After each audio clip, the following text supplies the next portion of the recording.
falar um pouquinho sobre como é que funciona a simulação de um componente VHDL, tá? Então a gente tem um fluxograma, né, que representa isso. Aqui em cima nós temos três, né, componentes. Então nós temos aqui o VHDL Test Bench. O que é um Test Bench? O Test Bench é uma bancada de testes, tá?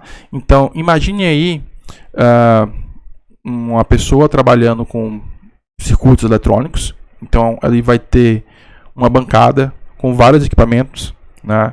Multímetros, osciloscópios, gerador de função, algumas placas, assim por diante. Então é uma bancada de teste.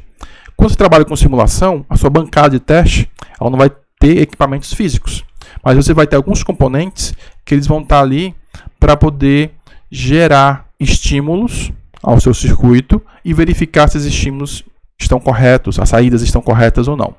Então eu tenho aqui o modelo VHDL, que é basicamente o componente que eu quero testar, e eu vou ter bibliotecas, né? Bibliotecas, padrões ou bibliotecas que eu próprio criei, o projetista criou, para a gente poder utilizar no projeto.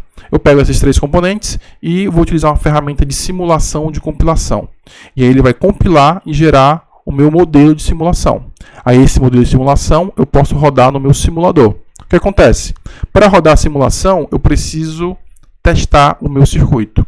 Normalmente, quando você vai ter um circuito de média complexidade ou complexidade mais alta, você vai precisar de vetores de teste. O que é um vetor de teste? É o seguinte, eu já sei como é que funciona o circuito, então eu crio um arquivo no qual eu vou dizer, olha, para essa entrada, a saída tem que ser essa. E eu crio uma sequência desses valores, né, indicando, ó, você joga esse valor e espera a saída esse.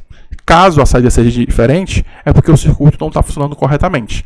Então esse vetor de teste ele é criado por um engenheiro de testes, né, que quer validar como funciona esse componente.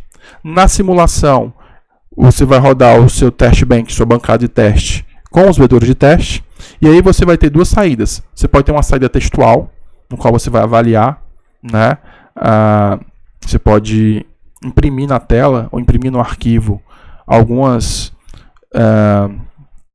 frases de alerta, de erro, assim por diante. Você pode pegar esse log, né, e verificar o que está acontecendo, se funcionou o teste, se não funcionou, ou você vai ter uma forma de onda, tal qual a gente faz em sala de aula, embora a gente não esteja na sala de aula no momento atual, mas de forma parecida você vai ter uma forma de onda e você vai poder verificar na forma de onda o que está acontecendo. Muitas vezes não é tão agradável você trabalhar com a forma de onda, porque no circuito de média complexidade você vai ter aí várias entradas, várias saídas, vários sinais internos. Então assim, é um pouco complexo analisar pela forma de onda. Então o ideal mesmo é que a gente consiga identificar os pontos, né, os vetores de testes, aplicá-los, verificar a saída, e aí você imprime uma mensagem, imprime uma condição, né? Para ver na forma de onda, a gente vê mais quando precisa debugar, né, depurar o circuito, né, verificar por que ele não está funcionando, aí você vai ter que realmente ir atrás, procurar os sinais internos e identificar qual sinal vai te dar informação por que não está funcionando, ou interface entre dois componentes, ou uma saída de um certo componente dentro de uma simulação. Tá? Então, só para reforçar, normalmente a gente vai trabalhar com circuitos que não são tão complexos, né? São circuitos mais simples. A gente vai trabalhar muito com simulação. Eu vou apresentar mais tarde as ferramentas de simulação que a gente vai utilizar. Então, sempre vai ser isso. A gente vai ter um test bench, que é a minha bancada de teste, no qual eu vou testar o componente que eu estou interessado. E aí, meu test bench, no caso, durante a disciplina, vão ser test benches bem simples.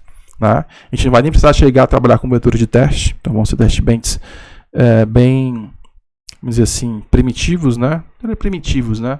Mas iniciantes, porque a ideia do curso é que seja uma introdução à linguagem e não um curso aprofundado, tá? E a gente vai poder trabalhar com isso, né? Para ver como é que funciona os nossos circuitos e para validar